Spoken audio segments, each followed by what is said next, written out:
अस्सलाम वालेकुम everyone, hope you are all doing well.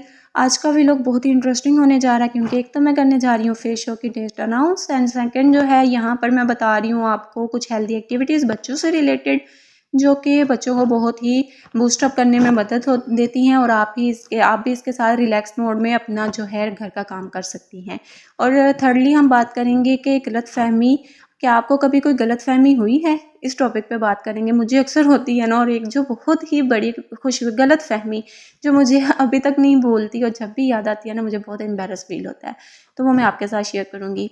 तो यहाँ पर हम अपने व्लॉग को बगैर टाइम वेस्ट किए स्टार्ट कर लेते हैं। यहाँ पर मैं कुकिंग कर रही थी। कुकिंग में आज बन रहा था चिकन करेला और साथ में बना रही थी मैं स्पैगेटीज़। तो ये यहाँ पर हमारी तैयारी तो चलती ही रहेगी, साथ साथ हम अपनी बातें भी कैरी ऑन करते रहेंगे।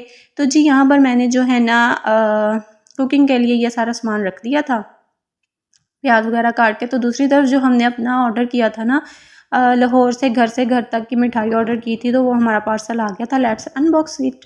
तो यहाँ पे बच्चे मेरी फुल जोशो खरोश के साथ हेल्प करवा रहे थे क्योंकि बच्चों को पता है ओपनिंग का कितना शौक होता है। हर चीज़ बस उन्होंने खोल के फॉल मारनी होती है कि इसके अंदर है क्या। उन्हें जब तक पता ना चल जाए कि चीज़ के अंदर है क्या, उन्हें सुकून नहीं मिलता। तो बस ये लोग मेरी हेल्प करवा रहे थे। तो यहाँ पर हमने इसको ओपन कर लिया था। टेक्सचर ओवरऑल गुड था, लेकिन खाने में ऐसा फील हो रहा था जैसे इसको प्रिजर्व करने के लिए ना कुछ एक्स्ट्रा चीज़ ऐड की है। जैसे हम फ्रेश मिठाई बाहर से लेकर आते हैं, बर्फ़ी लेकर आते हैं, उसका टेस्ट अलग सा होता है, लेकिन वैसा टेस्ट नहीं था। अच्छा था, टेस्ट ओवरऑल गुड था, लेकिन ऐसा फील हो रहा था कि कुछ एक्स्ट्रा इसमें ऐड किया गया इसको प्रिजर्व करने के लिए, अदर सिटीज़ में भेजने के लिए। तो जी यहाँ पर अनबॉक्सिंग के बाद, खाने पीने के बाद हम दोबारा किचन में आ गए थे और अपना जो है वो कुकिंग प्रोसेस स्टार्ट कर दिया था।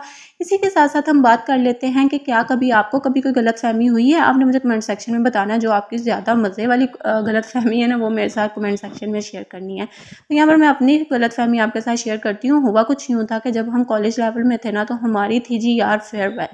तो फेयरवेल में जो मेरी फ्रेंड थी ना, उसने ब्लू कलर का ड्रेस डाला हुआ था। तो मैंने वो जो हमारा होती थी ना एक शरारत, ऑलमोस्ट सब भी करते होंगे वो शरारत। तो वो ये थी कि घुटने के साथ अगले बंदे की बैक आपकी तरफ होती है, आपने उसके घुटने की बैक पे आपने अपना घुटना मारना होता है, वो फिर उसकी ना टांग फोल्ड हो जाती है अगले बंदे की, और वो गिरने के करीब करीब होता है। तो मैंने जो शरारत है ना अपनी फ्रेंड के साथ करनी चाही थी। तो हुआ कुछ यूँ था कि मैंने जब वो शरारत की ना, मुझे लगा कि ये फ्रेंड है, तो मैंने उसके साथ ये शरारत तो कर दी। तो जब गिरने के बाद फेस टर्न हुआ और मुझे पता चला, तो वो मेरी फ्रेंड तो नहीं थी, वो खैर से मेरी टीचर थी। तो मुझे बहुत एम्बेरस फील हुआ था। तो ये बड़ा एम्बेरसिंग मोमेंट था। यू यू कैन इमेजिन नहीं आप, अपने सामने किसी टीचर को देख रहे हैं और टीचर के साथ इस तरह की शरारत कर रहे हैं, तो किस तरह का वो मोमेंट होगा, यू कैन इमेजिन। तो यहाँ पर हमारी स्पैगेटीज़ बन के रेडी हो गई थी। यहाँ पर मैंने सर्व कर दिया था और हमने इसको खाया पिया एंजॉय किया। दूसरी तरफ हम बात कर लेते हैं अब अपनी एक्टिविटीज़ के बारे में। तो यहाँ पर जो हमारी एक्टिविटी, 4 एक्टिविटीज़ मैं आपके साथ शेयर करूँगी बेसिकली, ठीक है। और ये बनाने में बहुत ही आसान है। इसका जो प्रोसेस है ना, मेकिंग प्रोसेस, वो मैं आपके साथ शॉर्ट्स पे 1 बाय 1 शेयर करूँगी। तो आपने मेरे शॉर्ट्स पे बिल्कुल एक्टिव रहना है क्योंकि शॉर्ट्स पे ही मैं अपना फेस जो है वो भी रिवील करूँगी। तो अब ये कोई पता नहीं है कि कौन सा शॉर्ट कब आएगा, तो ये आपके लिए सरप्राइज़ है। तो आपने मेरे शॉर्ट्स पे एक्टिव रहना है।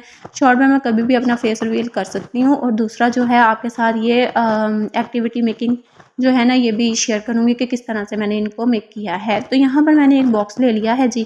तो उसके ऊपर मैंने 4 होल किए हैं, ठीक है। ये बहुत ही मज़े की इंटरेस्टिंग सी गेम है। इसके ऊपर जो कलर लगे हुए हैं ना, सेम इसी कलर की बॉल्स ना बेबीज़ अंदर डालेंगे। तो इससे ये होगा, एक तो उनका कलर लर्निंग प्रोसेस जो है वो बिल्डअप होगा, उन्हें कलर्स की पहचान होगी। दूसरा जो है ना, उन्हें पता चलेगा, आप उन्हें ये सिखा सकेंगे, मैनर सिखा सकेंगे ये कि अलमारी जो होती है वो कपड़ों के लिए होती है, जूते जूतों की जगह पर रखते हैं, बर्तन किचन में रखते हैं। डिफरेंट एग्जांपल देके आपको इस गेम के साथ उन एग्जांपल्स को ना रिलेट कर सकते हैं, उनको टोटली मैनर सिखा सकते हैं। तो बहुत ही ये इंटरेस्टिंग और अच्छी सी गेम है, आप ज़रूर ट्राई कीजिएगा। बच्चे बहुत इंटरेस्ट लेके प्ले करते हैं। अच्छा, ये मैंने दोबारा बनाई थी क्योंकि मैंने बच्चों को दी थी। मेरे बच्चे भी छोटे हैं, तो उन्होंने क्या किया, सारी बॉल्स ना तोड़ दी थी। तो ये मैंने आप लोगों के लिए दोबारा से बनाई थी फिर। तो यहाँ पर ना ये आप इनके साथ शेयर कर सकते हैं, जो ज़रा सेंसिबल बच्चे हों ना उनके साथ। तो बाकी अगर आप साथ बैठ के प्ले करवाते हैं तो वो बहुत वेल एंड गुड है। मेरे से गलती ये हुई थी कि मैं उन्हें दे के चली गई थी, लेकिन आप पास बैठ के उन्हें प्ले करवाएं तो बहुत अच्छा रहेगा। आप उन्हें सिखा भी सकती हैं बहुत कुछ साथ साथ। दूसरी जो एक्टिविटी है वो ब्लॉक्स किससे रिलेटेड है, ठीक है। यहाँ पर बच्चों को आपने ना एक ये पिक्चर दे देनी है और पिक्चर के ऊपर जो सैंपल ड्रॉ हुआ है ना, बच्चों से कहना कि ब्लॉक्स के ज़रिए ना वही सैंपल सेम आप ड्रॉ करें, ठीक है। तो ये सारी जो एक्टिविटीज़ है ना, ये मैं आपके साथ शेयर करूँगी शॉर्ट्स के ऊपर कि आपने किस तरह से इनको बनाना है और क्या इनका प्रोसेस है। तो आपने मेरे शॉर्ट्स पे बिल्कुल एक्टिव रहना और साथ में फेस भी मैं अपना जो है वो शॉर्ट्स पे ही रिवील करूँगी, तो आपने मेरे शॉर्ट्स को बिल्कुल मिस नहीं करना, शॉर्ट्स पे बिल्कुल एक्टिव रहना है। तो जी यहाँ पर ये जो हमारी सेकंड एक्टिविटी है, इसमें आप ये सिखा सकती हैं बच्चों को कि काउंटिंग क्या है, ठीक है। इससे बच्चे काउंटिंग बहुत जल्दी सीखेंगे क्योंकि मैंने 5 तक ये ब्लॉक्स बनाए हैं, 1 to 5। तो आप इजीली उनको काउंटिंग सिखा सकते हैं। आप मुझे कमेंट सेक्शन में बताएं आपको कौन सी एक्टिविटीज़ जो हैं ज़्यादा इंटरेस्टिंग लग रही हैं इनमें से। अच्छा, अब हम बढ़ते हैं अपनी तीसरी एक्टिविटी की तरफ। तो इस ये भी बहुत ही अच्छी एक्टिविटी है। इसमें आप कलरिंग सिखा सकते हैं बच्चों को और दूसरा जो है ना, इनका कंसंट्रेशन बढ़ा सकते हैं कि आपने एग्जैक्ट मतलब मतलब दो तरह से वर्क कर रहा होगा ना आपका माइंड, डबल माइंड में आप उनको वर्क करवा रहे होंगे। इस तरह से आपके बच्चे का आईक्यू लेवल भी बढ़ेगा। तो हमारा जो तलीम है ना, उसमें आजकल रट्टा सिस्टम ही है, तो वो आप लोग बच्चों को इस तरह की एक्टिविटीज़ करवा के उनको इंगेज कर सकती हैं, सिखा सकती हैं। बच्चे शौक से सीखते भी हैं और फ़न का फ़न भी हो जाता है।